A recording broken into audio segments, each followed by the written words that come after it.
guess, the significance of work, and that it's part of my identity as a man, which is true of many men, and that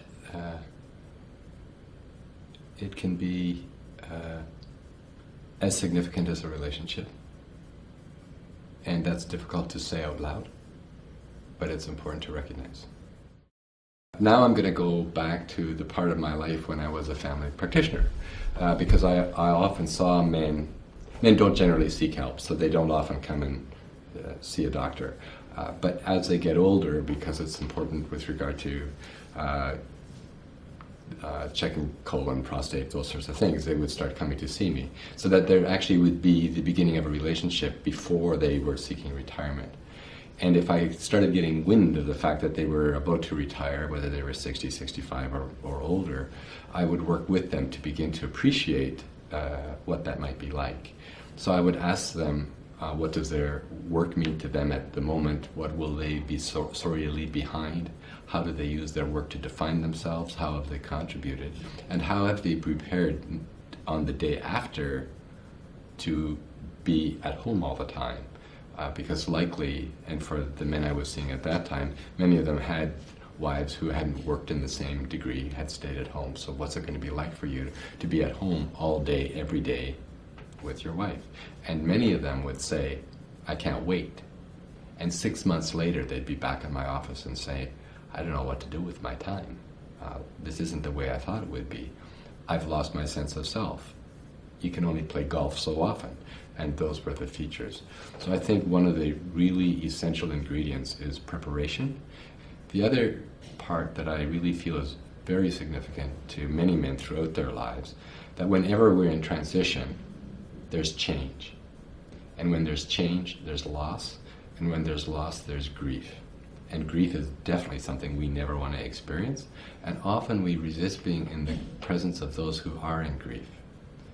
And grief is a very complex emotion. It has in it sadness, anger, sometimes rage, fear, lethargy, tiredness and fatigue, isolation, fear that life will never be good again.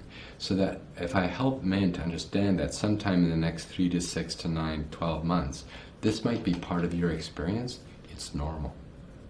Even if it's all good, it's still a change, and there may be ingredients of grief present in your everyday life.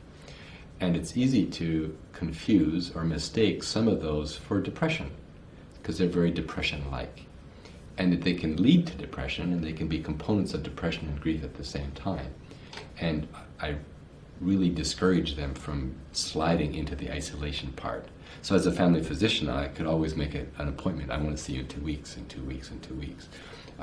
When you're working with groups of men, you have to just depend on their willingness to keep coming back. What would I want the world of men to know? Right? And that depression is serious.